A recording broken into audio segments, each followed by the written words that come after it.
श्री स्वामी समर्थ, जय जय स्वामी समर्थ। तर मी आज तुम्हाला छानसा उपाय घेऊन आली आहे। तर तो उपाय आहे अध्यात्मासाठी पण चांगला आहे आणि आरोग्यासाठी पण चांगला आहे। तर तो उपाय काय आहे हे जाणून घ्यायसाठी आधी माझ्या चॅनेलला सबस्क्राइब केलं नसेल तर चला आधी सबस्क्राइब करा, लाईक करा आणि पूर्ण व्हिडिओ झाल्यानंतर कमेंट करायला विसरू नका। तर मी तुम्हाला आज माहिती सांगणार आहे। ती माहिती आहे भीमसेन कापूर याबद्दल। तर काही लोकांना भीमसेन कापूर माहित पण असेल, तर काही लोकांना भीमसेन कापूर हा माहिती नसेल। जर तुम्हाला हा भीमसेन कापूर माहिती असेल किंवा माहिती नसेल तरी मला कमेंटमध्ये सांगायला विसरू नका। तर या भीमसेन कापराचे असे खूपच फायदे आहेत। तर ते आहेत अध्यात्म असू द्या किंवा आरोग्य, तर या कापराचे खूप फायदे आहेत। तर हा भीमसेन कापूर असतो कसा, तर भीमसेन कापूर बघा पांढरा चपटा असतो, पातळ असतो, म्हणजे तो पारदर्शी असतो आणि त्याला आकारच नसतो, म्हणजे तो स्फटिकासारखा असतो। माझ्या घरामध्ये नेहमी हा कापूर असतो, मला खूप आवडतो हा कापूर जाळायला।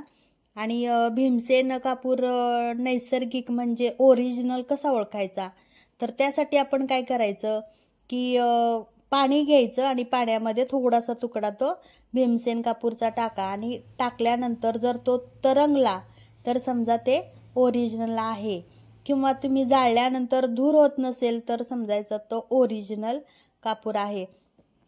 तसं म्हणलं तर थोडा महाग पण मला आधी वाटायचं महाग आहे, पण खूप दिवस जातो त्यामुळं आता मला तसं वाटत नाही की महाग आहे।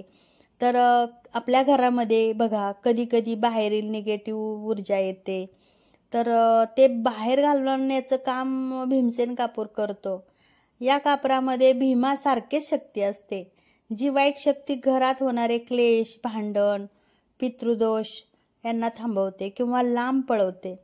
तर हा कापूर शनिवार, अमावस्या, पौर्णिमा या दिवशी संध्याकाळी म्हणजे बघा तिन्हीसांच्या वेळेस लावून घरात फिरवा, म्हणजे सगळ्या घराघरातून।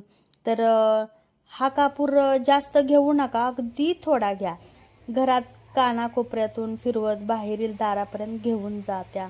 आणि त्याबरोबर काळभैरवाष्टक जर आपण लावलं किंवा म्हणलं तर अजूनच छान, म्हणजे खूप छान आहे ते। दोष करणी बाधा संकटातून मुक्ती मिळते। आणि मी रोज दिव्यामध्ये हा कापूर थोडासा तुकडा आवर्जून टाकत असते। देवासमोर किंवा आरतीला पण हा कापूर खूप उपयोगी आहे। आता हे झाले आध्यात्मिक उपाय, पण आता आरोग्यासाठी काय उपाय आहे हा तुम्हाला आता प्रश्न पडला असेल, हो ना। तर आरोग्यासाठी म्हणजे जर तुम्हाला अंग खाजत असेल, आता बघा पावसाळा आहे, तर ह्या पावसाळ्यामध्ये अंग खाजण्याचे प्रमाण वाढते। तर तुम्ही घरामध्ये काय करा, कापूर जाळा, म्हणजे घरातून जंतू, कीटक आणि मच्छरही निघून जातात।